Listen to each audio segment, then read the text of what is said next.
In a quiet village in Kenya, there lived a young man named Mosi. Known for his charming smile, good looks, and gift for words, Mosi was admired by many, but he struggled with poverty. Every day, he watched his peers enjoying lives of comfort, driving fancy cars, and living in grand homes. Mosi dreamed of such a life, though it felt out of reach. One day, as he strolled through the village market, Mosi overheard two elderly women gossiping about a wealthy woman named Mama Adhiambo. She was much older than him, old enough to be his mother, but she had a reputation for her wealth and successful businesses. The rumor that caught Mosi's attention, though, was that Mama Adhiambo was seeking a husband, a young, strong, and handsome one. The idea sparked something in Mosi. Mama Adhiambo, despite her age, was known for her riches. She owned the largest maize farm in the area and multiple properties. Without children to inherit her wealth, Mosi realized that marrying her might change his fortunes. When he shared the idea with his friend Kamau, he was met with laughter. "You, marry Mama Adhiambo for her money?" Kamau teased. "That's some serious desperation." But Mosi shrugged off his friend's taunts. "Kamau, this could be my chance to leave poverty behind. I'll have the life I've always wanted." And so, Mosi made up his mind. The next day, dressed in his best clothes, he approached Mama Adhiambo's estate. The grand house stood behind high walls, surrounded by lush gardens. Mosi's heart raced as he knocked. Soon, the door opened, revealing Mama Adhiambo, dressed elegantly with a knowing smile on her face. "What brings a young man like you to my door?" she asked, her gaze curious but calm. Mosi cleared his throat and replied, "Mama Adhiambo, I've heard of your wealth and search for a partner. I believe I am the man you're looking for." She chuckled softly, eyebrow raised. "And why would a young, handsome man like you want to marry an older woman like me?" Her words caught Mosi off guard. He hadn't expected her to be so unflustered.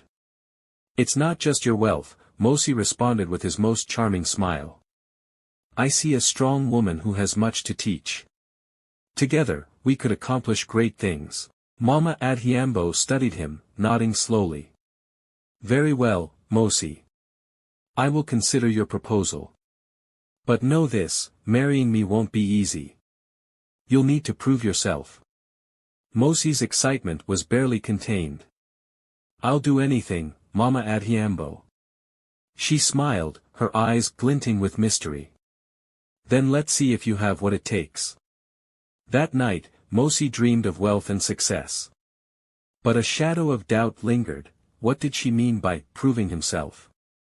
The next morning, he returned to her estate, determined to face whatever challenge lay ahead.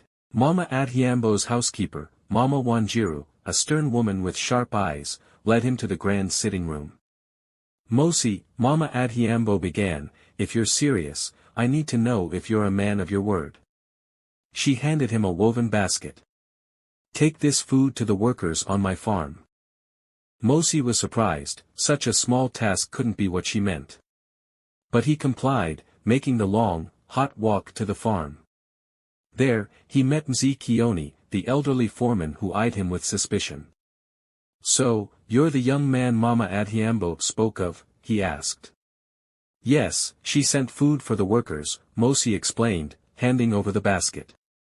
Mzee Kioni chuckled, saying, "You think it'll be this easy, eh? If only." Just then, a worker called out, the irrigation system had broken, and without water, the crops would suffer. Seeing the need, Mosi rolled up his sleeves and joined the workers to fix it. Under the blazing sun, he labored, determined to prove himself. When they finally fixed the system, Mzee Kioni patted him on the back. "Maybe you're not here just for the money after all." Though exhausted, Mosi felt a sense of pride. When he returned to Mama Adhiambo's estate, she awaited him, an approving smile on her face. "You did well, Mosi," she said. "But remember, there are more challenges ahead." Mosi left her mansion with a mixture of pride and unease. He had passed the first test, but he sensed that this journey would be harder than he'd anticipated. As he walked back to his modest home, he questioned his choice. Would the promise of wealth truly be worth the trials ahead?